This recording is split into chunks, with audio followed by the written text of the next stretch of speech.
Hey, I'm Ned Swain, and when I've been out in a hot sunny parking lot underneath a dirty, rusty, old Ford van trying to figure out why, in God's name, Ford put the top bolt on the starter literally like that far from the motor mount so you can't get a ratchet on it, I really like a nice Tuscan farm wine.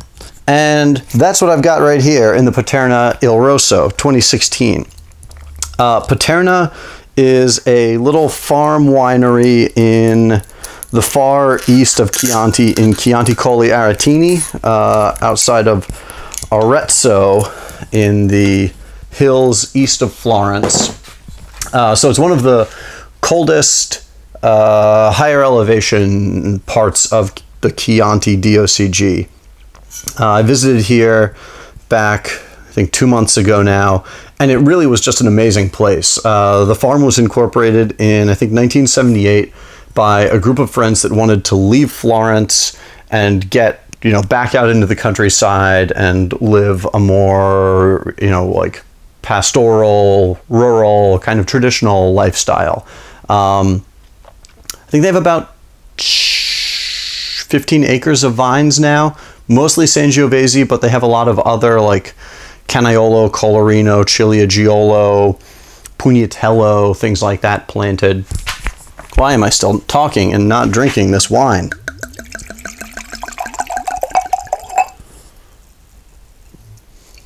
Awesome color. Pretty classic Sangiovese. More color than a normal Sangiovese because I know this isn't 100%. It's 25% Canaiolo and Ciliegolo blended into this according to the back of the bottle.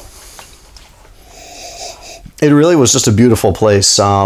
They're, pretty remote. The people that are still there, they're really trying to like hold on to traditional Tuscan, like rural agricultural kind of skills and practices. So they don't just have vineyards, they have old olive trees, they grow wheat, which they mill and make flour and then make their own bread.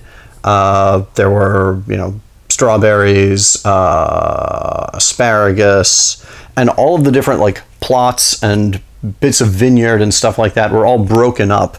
There were hedgerows, trees, wild spaces kind of still in between everything.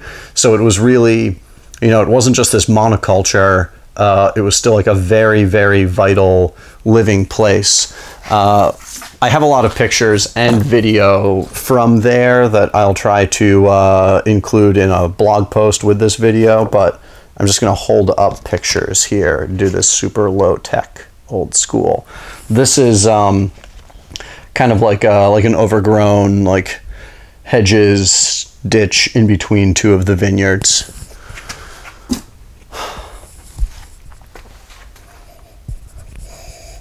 Really like pretty fresh Sangiovese.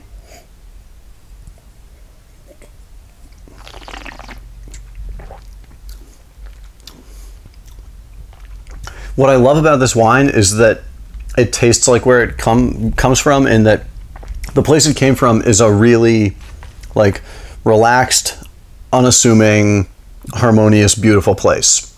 And this wine is a very relaxed, harmonious, beautiful, balanced kind of a wine.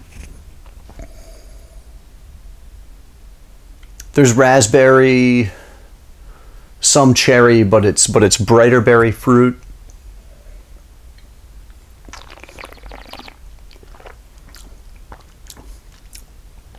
Tannins are not very strong.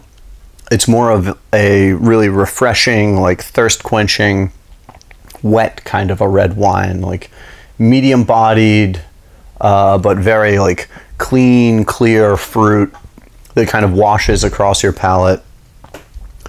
Fresh and young. It's like really fresh raspberries.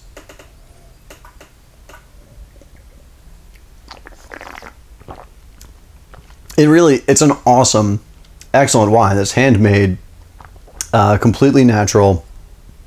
The only really bad thing about it is that I could only get 10 cases of it. The hilarious thing about this, they make this Chianti Colli Aretini that's more expensive, and they make a lot more of that because, Chianti Colli Aretini is a more famous name. This they're trying to make more of like a traditional, really good, but traditional Tuscan table wine that's a little like more approachable, a little softer, a little lighter, less tannin.